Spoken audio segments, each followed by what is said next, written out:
Hi, please kindly subscribe to this channel, One Forum News for the Best.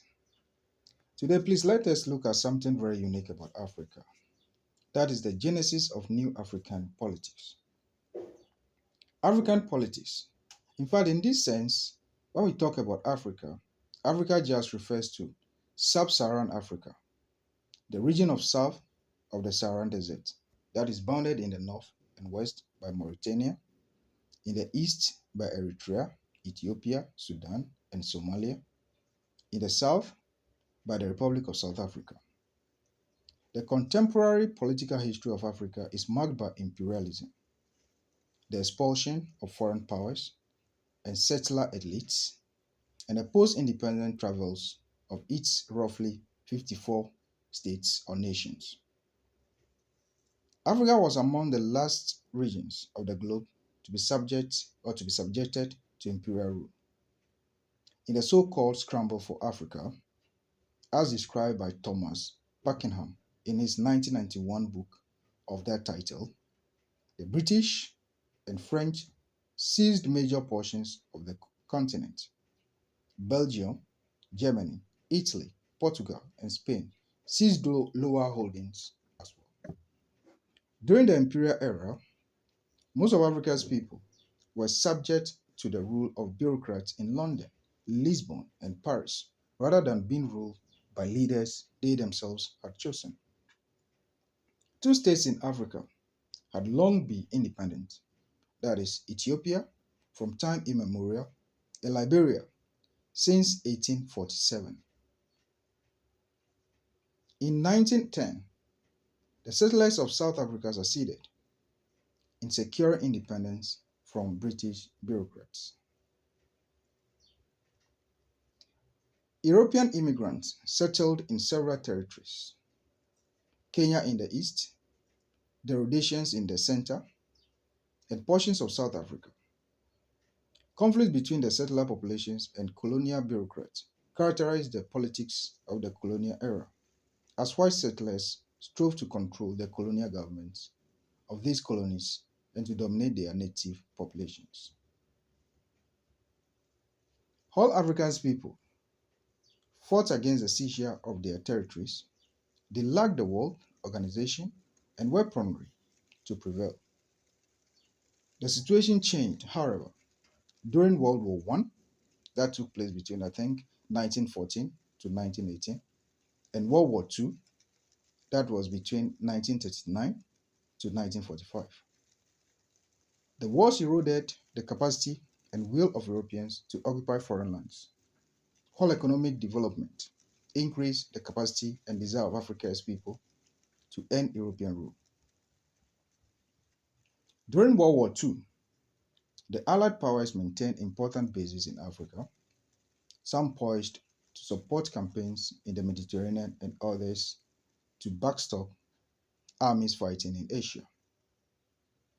After World War II, the colonial powers promoted the development of African export industries, seeking thereby to earn funds to repay loans contracted with the United States of America to finance the war.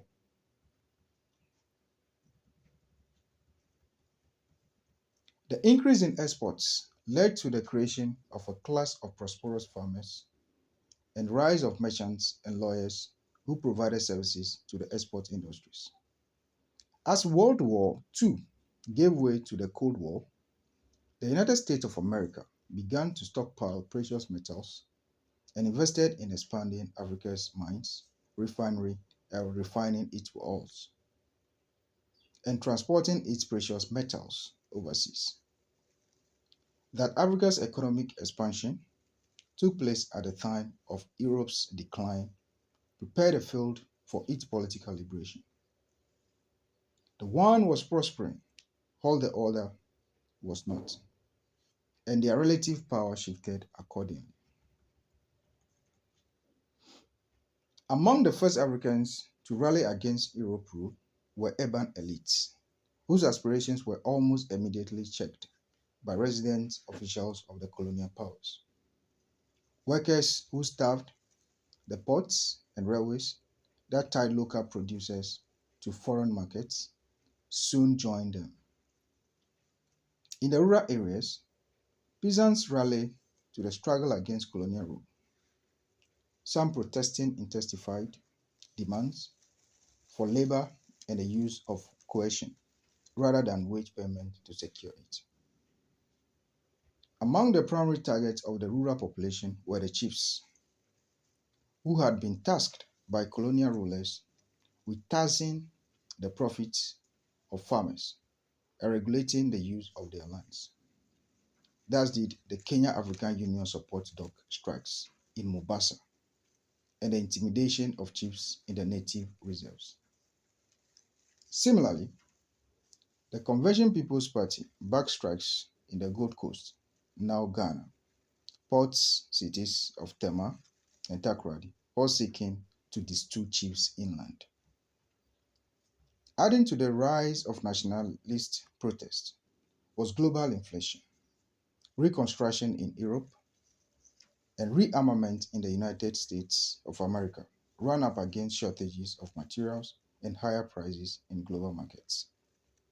Throughout Africa and the developing world, consumers rallied to protest against these increases, tending to blame, tending to blame them on European monopolies, such as in Ghana, where the people focus their anger on the United African Company, or local trading communities, such as in the Indian merchants in Kenya or Lebanese traders in Sierra Leone. The economic development of Africa thus transformed the social composition and political preferences of its people.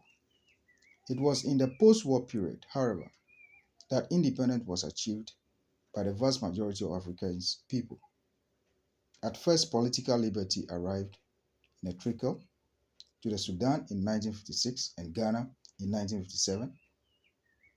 Soon thereafter, independence came as a flood, with 29 French and English-speaking states secured independence from 1960 to 1965, the Portuguese territories in the mid-1970s, and the settlers' redoubts of southern Africa in the last decades of the 17th century. And today, Africa is free and practicing its democracy in a way that some may criticize, but some may praise. But there is more room for improvement. Thank you so much.